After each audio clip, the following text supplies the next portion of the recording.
Time to talk Riesling, and Riesling is one of my favourite grape varieties, so I'm going to enjoy this little bit.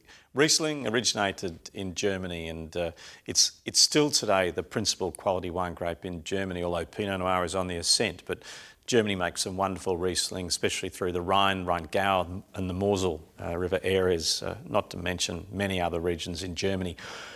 In that part of the world, Riesling is also still a very, very important wine grape in Austria and also into France in Alsace.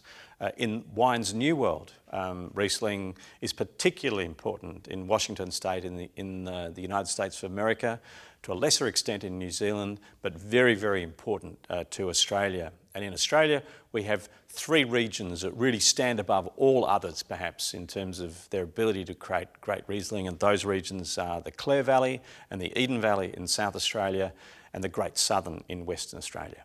When you're tasting Riesling, there are two or three things you really need to be aware of. One is that Riesling is a very aromatic and deeply floral grape variety. So that's key. It should be floral, even if it's a very, very old wine. The flavour profile is generally, in the Northern Hemisphere, all about stone fruit and perhaps tropical fruit. In the Southern Hemisphere, particularly Australia, it's more about citrus, lime and lemon. The wine Riesling can be a very, very sweet wine, and it can be completely dry. So you've really got to know which you're buying, and the key is often in the label, but with Riesling, beware, the labels can be confusing and potentially hard to learn, but give them a try. Finally, Riesling really has two phases in its life in which it can be best enjoyed. One is straight away, when you're drinking a really young wine, just like a young Sauvignon Blanc. Riesling can be unbelievable when it's young, but the best can look really good after about 5 years of age. So rule of thumb with Riesling, drink it in its first 18 months of age, then leave it, because it goes through an adolescence and you don't want to drink it then go back to it once it's 5 years of age or more. Okay, to conclude then about Riesling, one is that it's the most complex probably of all white grape varieties to understand, because you've got to be sure whether you're getting a dry, a half dry or quite a sweet Riesling. A lot of times that information is given on the back label. However, a lot of the time you have to look at the front label and decipher the information you're given there, and that can be a little bit tricky, but it's worth it.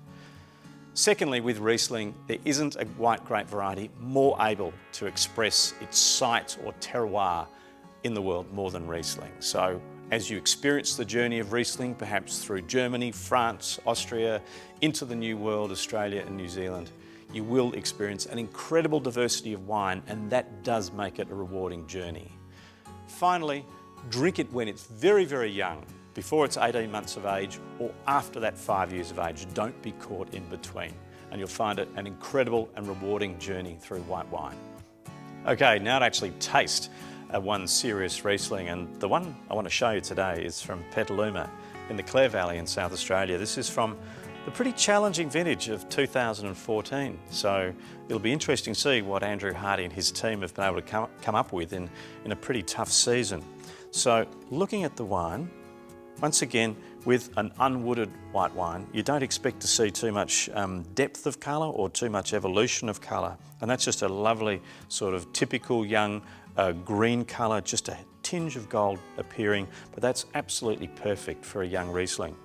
Now to smell it. So I've got a little bit of lime juice, a bit of lemon, a bit of apple, a bit of pear too. These are characters you can get in cooler vintages of Riesling.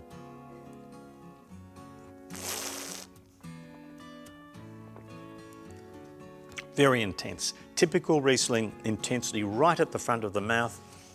It drives along all the way down the palate, quite lean, quite tight, and then there's this really abrupt, steely, dry finish. Australian Riesling, typically and historically, is bone dry without really any residual sugar.